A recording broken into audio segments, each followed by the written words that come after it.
Aujourd'hui, on va parler d'un sujet, les erreurs les plus courantes, qui peuvent coûter très cher en bourse. Tu veux investir en bourse sans y laisser des plumes? Tu rêves de faire fructifier ton épargne, mais la peur de tout perdre te paralyse un peu? C'est tout à fait normal. Le monde de l'investissement peut sembler intimidant, un véritable champ de mine pour celui qui n'est pas préparé. Beaucoup se lancent billes en tête, attirés par les promesses de gains rapides, et finissent par commettre des erreurs évitables qui plombent leur portefeuille dès le départ. Dans cette vidéo, on va décortiquer ensemble les 7 pièges les plus fréquents dans lesquels tombent non seulement les débutants, mais aussi parfois les investisseurs plus aguerris.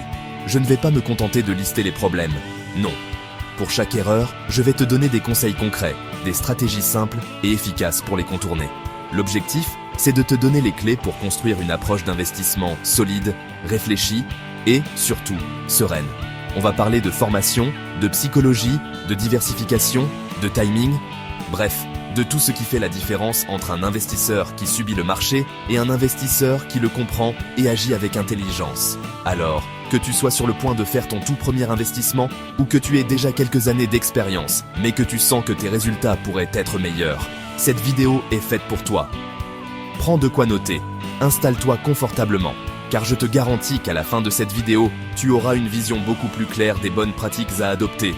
On va transformer la peur de l'échec en une confiance basée sur la connaissance. C'est parti, on plonge directement dans le vif du sujet. La toute première erreur, et sans doute la plus fondamentale, c'est de se lancer dans le grand bain de la bourse sans savoir nager. Beaucoup de gens pensent qu'investir, c'est un peu comme jouer au loto. On choisit une action au hasard, on croise les doigts et on espère devenir riche. C'est la recette garantie pour l'échec. Le marché boursier n'est pas un casino, c'est un système complexe, avec ses propres règles, son propre langage. Se lancer sans comprendre ce qu'est un PER, un bilan, un compte de résultats, ou même la différence entre une action et une obligation, c'est comme piloter un avion en ayant seulement lu la notice de la machine à café. C'est extrêmement risqué et tu navigues à l'aveugle, à la merci du moindre conseil non avisé ou de la moindre fluctuation de marché. Avant même d'investir ton premier euro, tu dois investir ton temps. C'est l'investissement le plus rentable que tu feras jamais. Lis des livres de référence sur l'investissement, suis des formations de qualité, regarde des vidéos explicatives comme celle-ci, lis les rapports annuels des entreprises qui t'intéressent. Comprends les bases de l'analyse fondamentale et de l'analyse technique. Il ne s'agit pas de devenir un expert en finance du jour au lendemain, mais d'acquérir un socle de connaissances suffisant pour prendre des décisions éclairées. Cette phase d'apprentissage te donnera non seulement les outils pour analyser les opportunités, mais aussi la confiance nécessaire pour ne pas paniquer à la première secousse. La connaissance est ton meilleur gilet de sauvetage en bourse. La deuxième erreur est un piège psychologique très puissant, le comportement grégaire, ou plus simplement, suivre la foule. Tu vois une action dont tout le monde parle sur les réseaux sociaux, tes amis t'en vantent les mérites, les médias ne parlent que de ça. L'action monte en flèche, et la peur de manquer l'opportunité, le fameux FOMO, Fear of Missing Out, devient irrésistible. Tu te dis tout le monde en achète, ça ne peut pas être une mauvaise idée, et tu cliques à ta suracheter sans te poser plus de questions. C'est une erreur classique qui mène souvent à acheter au sommet de la bulle, juste avant qu'elle n'éclate. La foule a rarement raison sur les marchés financiers, surtout quand l'euphorie est à son comble. Warren Buffett a une citation célèbre qui résume parfaitement la bonne attitude à adopter. Ayez peur quand les autres sont avides, et soyez avides quand les autres ont peur. Au lieu de suivre aveuglément la tendance, apprends à te forger ta propre opinion. Fais tes propres recherches. Pourquoi cette entreprise est-elle si populaire? Ses fondamentaux sont-ils solides? Sa valorisation est-elle raisonnable ou complètement délirante? Pose-toi les bonnes questions et ne laisse pas l'enthousiasme général remplacer ton jugement personnel. Un bon investisseur est souvent un investisseur à contre-courant. Il achète la qualité quand personne n'en veut et il vend quand tout le monde se précipite pour acheter.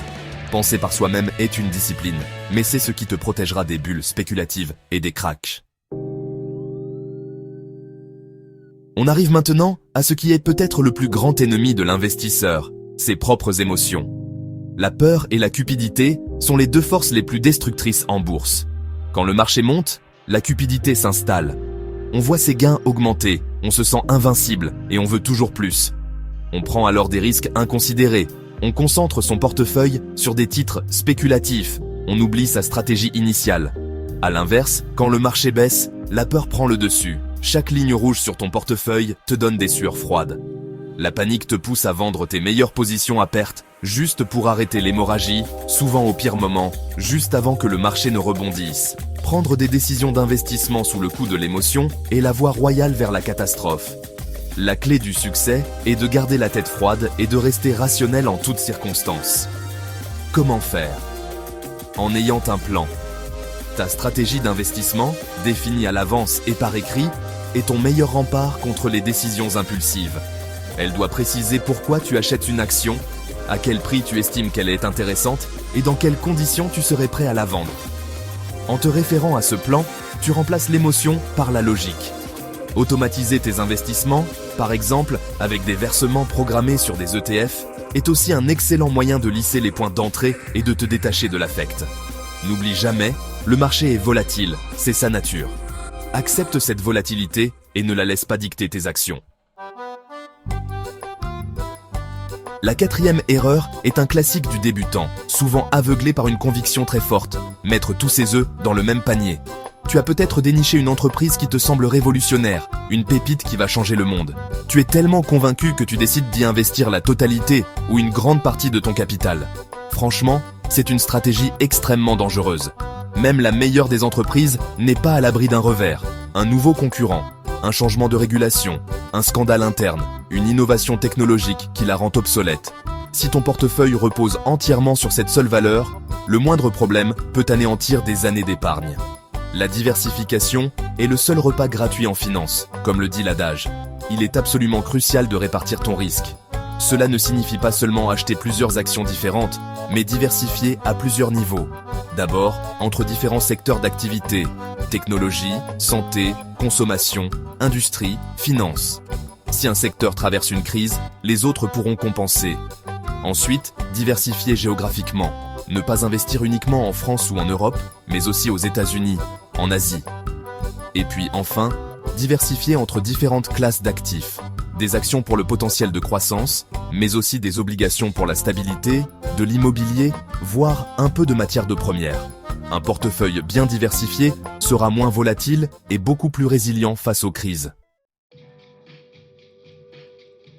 L'erreur numéro 5 concerne le market timing, c'est-à-dire la tentative de prédire les mouvements du marché pour acheter au plus bas et vendre au plus haut.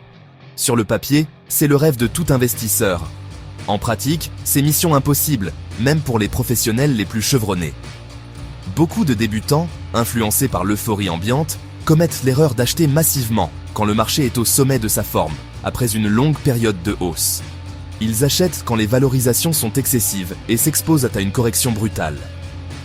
A l'inverse, lors d'un krach, la peur les pousse à vendre en panique, matérialisant leurs pertes au pire moment, alors que c'est souvent là que se trouvent les meilleures opportunités d'achat. Plutôt que d'essayer de deviner le point bas ou le point haut, ce qui relève un peu de la voyance, adopte une stratégie beaucoup plus simple et efficace. Le DCA, ou Dollar Cost Averaging. Cela consiste à investir une somme fixe à intervalles réguliers, par exemple 100 € tous les mois, peu importe le niveau du marché. Quand les prix sont hauts, tu achètes moins de parts, et quand les prix sont bas, tu en achètes plus. Sur le long terme, cette méthode te permet de lisser ton prix d'achat moyen et de réduire l'impact de la volatilité. Tu n'as plus à te soucier du timing parfait. Tu investis de manière disciplinée et régulière, ce qui est franchement la meilleure façon de profiter de la croissance des marchés sur le long terme sans te prendre la tête. Voici une erreur plus sournoise, car moins visible au premier abord, négliger l'impact des frais et de la fiscalité. Tu peux avoir la meilleure stratégie du monde, si une part importante de tes gains est grignotée par des frais excessifs, ta performance finale en sera lourdement amputée. On parle ici des frais de courtage sur chaque transaction, des droits de garde, des frais de gestion annuels pour les fonds ou les ETF, des frais de conversion de devises. Toutes ces petites ponctions, mises bout à bout, peuvent représenter un pourcentage significatif de ton capital sur le long terme. C'est comme essayer de remplir un seau percé. Une partie de tes efforts s'échappe sans que tu t'en rendes forcément compte. Il est donc primordial de choisir un courtier avec des frais compétitifs et adaptés à ta stratégie d'investissement. Compare les offres. De plus, il faut optimiser sa fiscalité. En France, nous avons la chance d'avoir des enveloppes fiscales très avantageuses comme le PEA, le plan d'épargne en action ou l'assurance vie, qui permettent de bénéficier d'une fiscalité allégée sur les plus-values après un certain nombre d'années. Ne pas utiliser ces enveloppes quand on peut le faire, c'est tout simplement donner une partie de ses gains à l'État, alors qu'on pourrait légalement les conserver. Avant d'investir, renseigne-toi sur le cadre fiscal qui s'applique à tes investissements et choisis les supports les plus efficients. Chaque euro économisé en frais et en impôts est un euro qui continue de travailler pour toi. Enfin, la dernière erreur, qui est en quelque sorte la mère de toutes les autres. Naviguer à vue, sans stratégie d'investissement claire et définie. Investir au gré de ses envies, d'un conseil lu sur un forum ou d'une intuition passagère, c'est la meilleure façon de s'éparpiller et de prendre des décisions incohérentes. Sans plan de route, tu ne sais pas où tu vas. Tu ne sais pas quel niveau de risque tu es prêt à accepter, quel est ton horizon de temps, quels sont tes objectifs financiers réels. Tu finis par acheter des actions qui ne correspondent pas à ton profil, par vendre au mauvais moment parce que tu n'avais pas de plan de sortie, ou par laisser tes émotions prendre le contrôle. Avant toute chose, assieds-toi et définis ta stratégie. Mets-la par écrit. Quel est ton objectif ? Préparer ta retraite ? Acheter une maison ? Financer les études de tes enfants ? Quel est ton horizon de temps ? 5, 10, 30 ans ? Quel est ton profil de risque ? Prudent, équilibré, dynamique ? Une fois ces éléments définis, tu peux construire un portefeuille qui te correspond. Choisis tes classes d'actifs, tes critères de sélection pour les actions, tes règles d'achat et de vente. Ce plan sera ta boussole. Il te guidera dans les moments d'euphorie comme dans les tempêtes. Et surtout, tiens-toi à ton plan. Le réévaluer une fois par an est une bonne chose, mais le changer toutes les semaines au gré des vents du marché est une erreur. La discipline et la cohérence sont vraiment les piliers d'un investissement réussi. Voilà, nous avons fait le tour des 7 erreurs capitales à éviter pour investir sereinement et efficacement. De l'importance de la formation à la nécessité d'une stratégie claire, en passant par la gestion des émotions et la diversification, tu as maintenant toutes les cartes en main. Souviens-toi que l'investissement n'est pas un sprint, mais un marathon.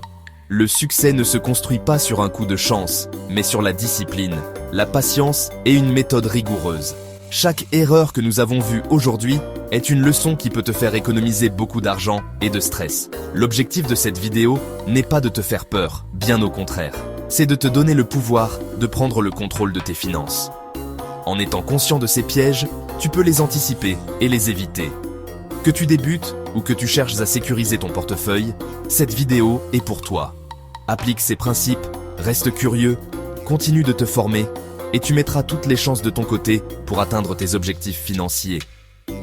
N'oublie pas que le meilleur investissement, c'est celui que tu fais en toi-même, dans tes connaissances. Si cette vidéo t'a été utile, n'hésite pas à laisser un pouce bleu, ça aide énormément la chaîne à se développer. Partage-la avec tes amis qui s'intéressent à la bourse, ça pourrait leur éviter de commettre ces erreurs. Et surtout, abonne-toi et active la cloche pour ne manquer aucune de nos prochaines analyses et conseils. Dis-moi en commentaire quelle est l'erreur qui t'a le plus parlé, ou si tu en vois d'autres. J'ai hâte de lire vos retours et d'échanger avec vous. Merci d'avoir regardé jusqu'au bout, et je te dis à très bientôt pour une nouvelle vidéo.